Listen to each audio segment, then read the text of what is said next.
Selamat untuk kalian. Ke-148 peserta yang ada di sini sekarang semuanya lulus di babak pertama. Saya mendoakan keberhasilan kalian di babak kedua. Wah, syukurlah. Kita berhasil. Kilua. Tidak lama lagi ya. Aku mulai merasa tegang. Iya, kita tak tahu apa yang akan muncul nanti. Bisa jadi kita akan langsung diserang secara tiba-tiba.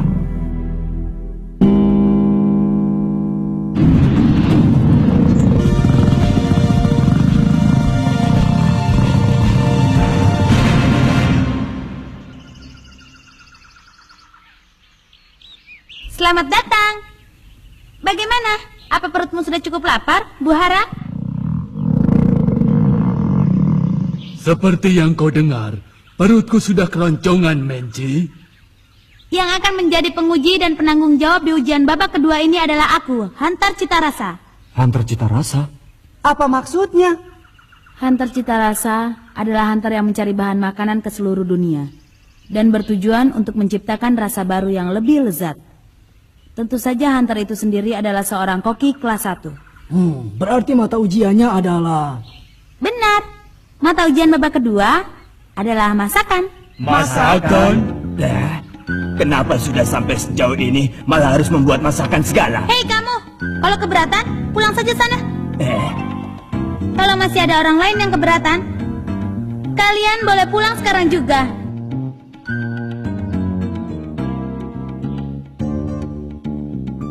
Sepertinya sudah tidak ada lagi peserta yang keberatan ya. Lalu masakan seperti apa yang harus kami buat? Mula-mula kalian harus membuat masakan yang kuperintahkan. Lalu hanya orang yang lulus di tugas itu saja yang selanjutnya harus membuat masakan yang kuperintahkan.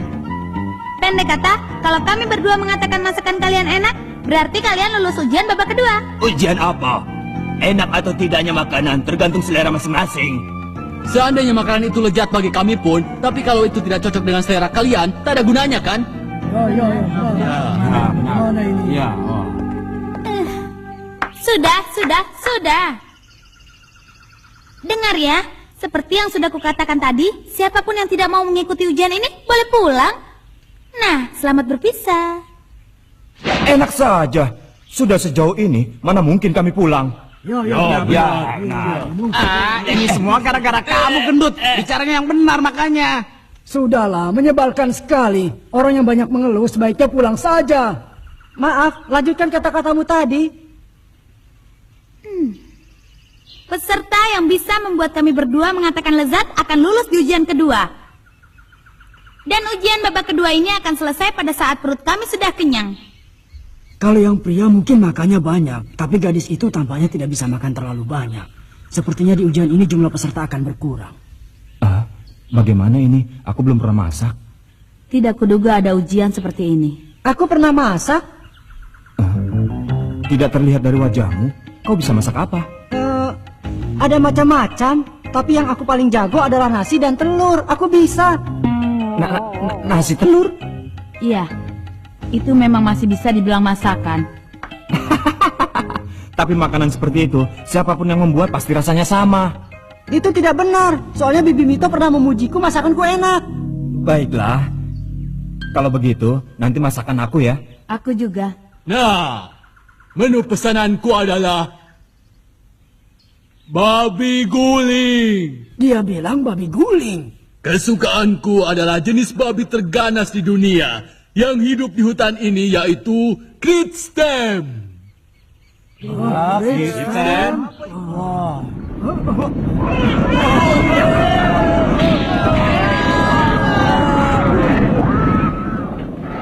Ujian sudah dimulai.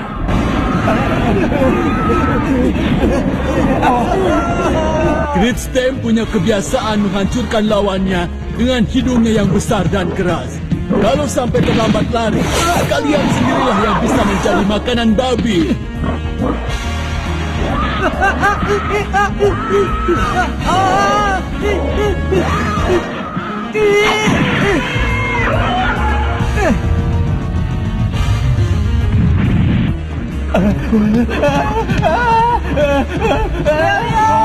Kepalanya! Kelemahannya ada di kepala!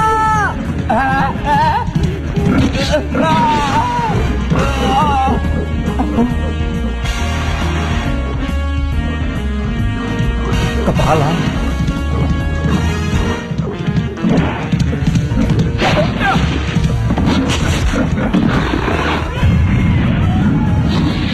Rasakan ini. Hai, ke sini. Hayo.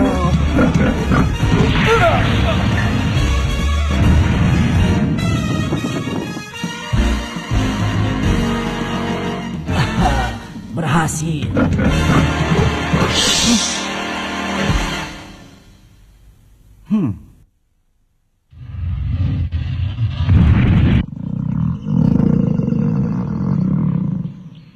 Aku lapar.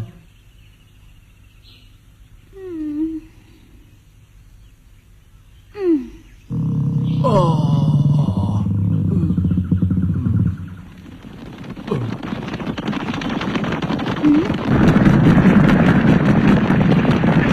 Wah.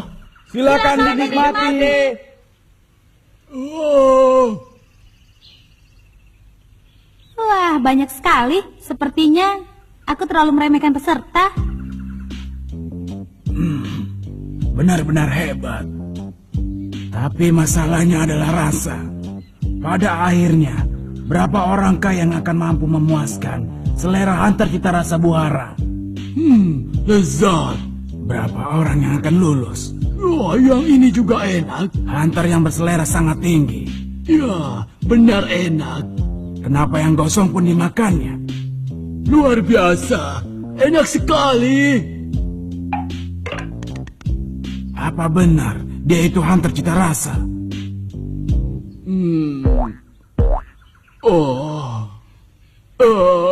Kenyang. Perutku sampai penuh. Selesai. 70 ekor babi guling selesai dimakan. Dia monster. Ternyata semua hunter itu adalah orang hebat ya. Hebat sih hebat, tapi aku tidak ingin menjadi orang seperti itu. Aneh. Ini benar-benar ganjil. Kalau dilihat dari bentuk tubuhnya, seharusnya dia bisa makan lebih banyak. Tak usah kau pikirkan sejauh itu. Dasar kau ini, kenapa kau bilang lezat untuk semua babi guling yang sudah kau makan? Kalau begitu apa gunanya jadi penguji? Ya, tidak apa-apa kan. Pesertanya kan sudah berkurang sedikit. Lagi pula ini kan bukan ujian untuk menilai rasa dengan cermat. Mana bisa begitu? Seorang hunter cita rasa itu tidak boleh sampai berbohong pada seleranya sendiri. Ya sudah. Apa boleh buat? Penilaian untuk masakan babi guling. 70 orang lulus. Banyak lulus. 70 orang ya. Jumlah yang cukup banyak. Memang babi itu mudah untuk dihentikan, asalkan kepalanya dipukul dengan keras. Tapi masalahnya adalah setelah ini, gadis itu adalah lawan yang cukup tangguh. Bagaimanapun juga, di usianya yang semuda itu, dia sudah diakui sebagai ahli cita rasa yang hebat. Dan dia tidak pernah gagal dalam membuat masakan, yaitu masakan yang hebat dan sangat lezat bagi kami. Mensi, sang hunter cita rasa, sebagai seorang koki yang menguasai berbagai masakan dari penjuru dunia. Dia selalu menghasilkan masakan yang luar biasa dengan selera dan tekniknya yang hebat. Dia tidak pernah lupa akan masakan yang dibuatnya sendiri. Di usia yang masih 21 tahun, dia sudah disebut sebagai gadis jenius nomor 1, hunter cita rasa. Beda dengan Buahara, ujianku tidak semudah itu. Aku akan menilai kalian dengan tegas. Tapi sebagai seorang jenius, perasaannya pun mudah berubah. Kalau salah sedikit saja, dia jadi halangan besar. Tugas berikutnya untuk ujian babak kedua adalah Susi. Apa itu? Susi? Susi? Apa itu susi? Masakan macam apa itu? Kau pernah dengar? Tidak. Aku harus bagaimana? Tak sedikit pun terbayang olehku. Mustahil bisa memasak masakan yang tak ku kenal. Sepertinya mereka kebingungan. Ya, wajar saja kalau mereka tidak tahu sushi, karena itu adalah masakan tradisional sebuah negara kepulauan kecil. Akan kuberikan petunjuk. Ayo coba, masuklah ke dalam sini. Kalian harus memasak di sini. Aku sudah siapkan semua peralatan dan bahan dasar yang dibutuhkan. Dan nasi yang dibutuhkan untuk Susi juga sudah kusiapkan di sini. Lalu ini petunjuk yang terpenting. Biarpun yang kupesan Susi, tapi yang bisa masuk penilaianku hanya Susi kepal saja. Ayo kita mulai. Ujian ini akan berakhir setelah perutku kenyang. Selama itu kalian boleh membuat berapa banyak pun sushi yang kalian inginkan. Susi kapal? Susi kapal? Apa bisa dibuat hanya dengan nasi saja ya? Kalau dilihat dari alat-alatnya, sepertinya dibutuhkan juga bahan yang lain.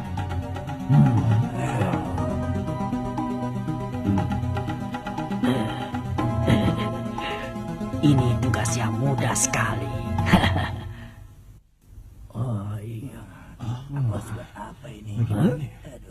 Caranya tidak sekali. Aku beruntung. Tidak kuduga masakan tradisional dari negeriku akan dipakai untuk ujian. Tapi kalau aku terlihat terlalu senang sekarang, nanti bisa ketahuan oleh peserta yang lain. Aku akan pura-pura tidak tahu dan lulus dengan mudah. Itu adalah cara yang paling mudah.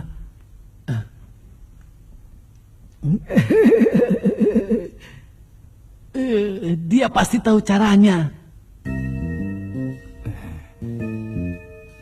Susi kepal ya. Biarpun bentuk masakan itu sudah sedikit terbayang, tapi aku sama sekali tidak tahu bahan apa yang dibutuhkan. Susi kepal. Biarpun aku tidak tahu bentuk pastinya, sepertinya aku pernah membacanya. Benarkah? Kalau tidak salah, membuatnya dengan cara menambahkan daging ikan segar di nasi yang sudah dicampur dengan cuka dan bumbu lainnya. Ikan? Bagaimana kau ini? Kita kan di hutan. Jangan keras-keras. Ikan kan bisa juga didapatkan dari sungai atau kolam. Bodoh. Ikan! Dasar curang, mencuri pendengaran orang lain. Kalau bicara keras begitu, semua orang juga akan bisa dengar. Ternyata ada orang lain yang tahu juga selain aku. Kau beruntung ya, Gon. Kalau soal memancing ikan, kau ini jagonya.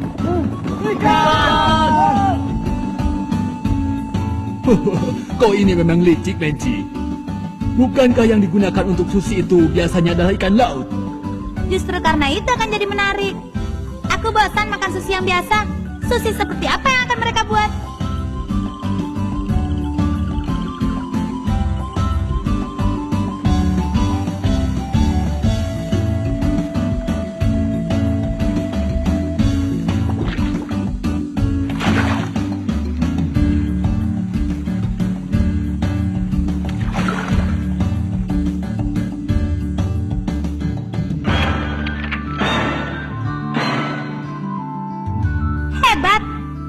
Tidak sabar lagi, karena hari ini daripada sebagai penguji, aku lebih senang menilai mereka sebagai koki. Sebagai koki, itu kan bisa berbahaya. Apa? Tidak apa-apa.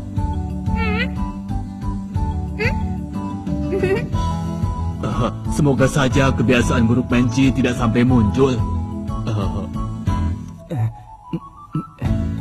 Aku pasti bisa. Nasi yang dikepal dan ditambah ikan segar pasti jadinya seperti ini. Nah, sudah jadi. Akulah peserta yang selesai paling pertama. Kuberi nama Leo Spesial. Ayo coba makan. Coba kau lihat.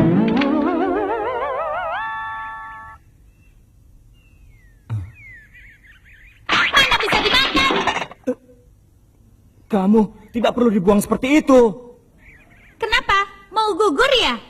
Cepat, kembali sana. Sial. Dengar ya, bentuk itu sangat penting. Kalau sampai bentuk sushi kepal itu tidak benar, selera untuk mencicipinya tidak akan muncul. Padahal aku tadi sudah yakin.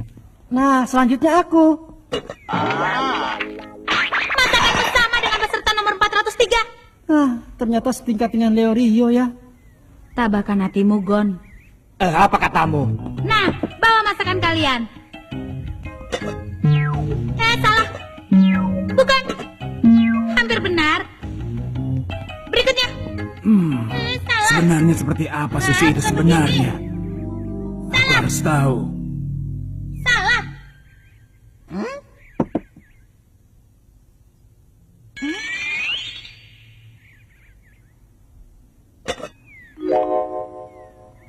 Ini adalah sushi buatanku dengan nasi dan koktail udang yang telah direndam dengan bumbu asam pedas.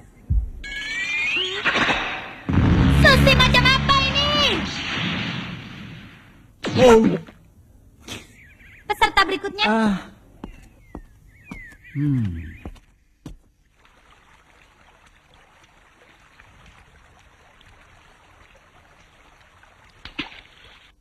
Bagaimana ini? Belum ada satupun susu yang bisa kucicipi. Apa kalian ingin membuatku mati kelaparan? Dasar semuanya peserta-peserta bodoh. Padahal aku sudah memberi banyak petunjuk lain. Karena aku tidak tahu bentuknya sama sekali. Maka yang bisa kulakukan sekarang adalah menyimpulkan dari semua data yang ku ketahui. Kalian boleh membuat berapa banyak pun. Bentuknya sangat penting.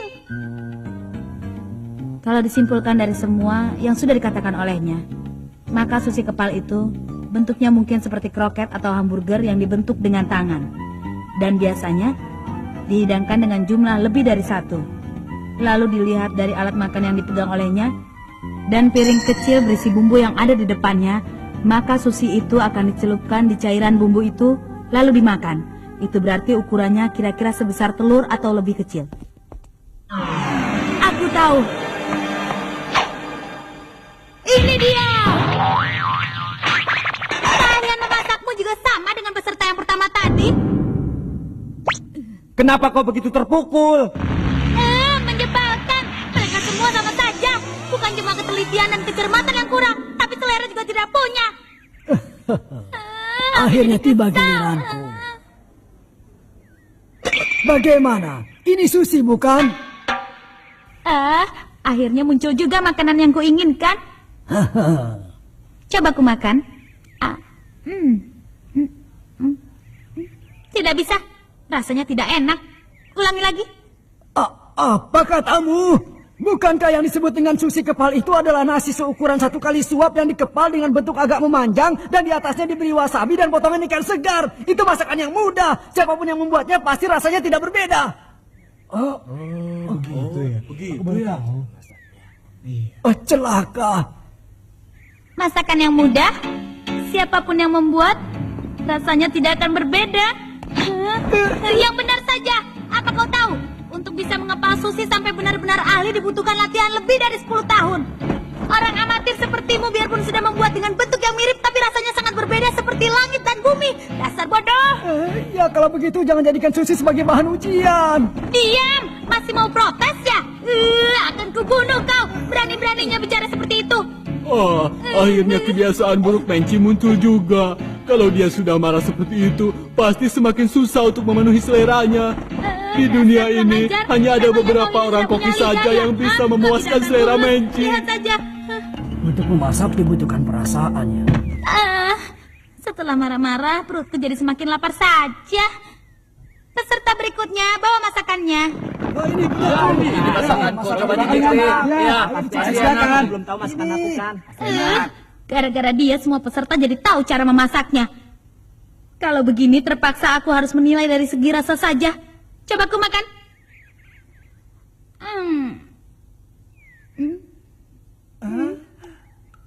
Gagal.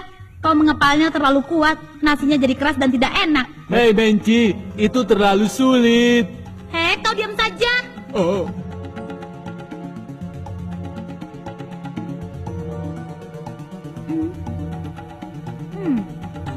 Cara memotong ikannya sangat salah. Bentuk kepalanya salah. Sekali lagi. Mengepalnya terlalu lama. Panas tangan jadi menempel di ikan. Ini juga gagal. Ini juga harus diulang. Gagal.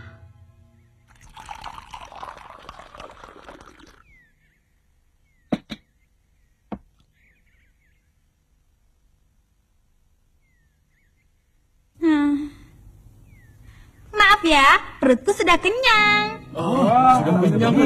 Tidak adil. Lalu bagaimana jadinya ya? Karena itu, seperti yang sudah kukatakan, berarti tidak ada peserta yang lulus. Tahun depan datang lagi ya. Mana mungkin bisa begitu? Yang benar saja. Aku tidak bisa menerima keputusan wanita ini.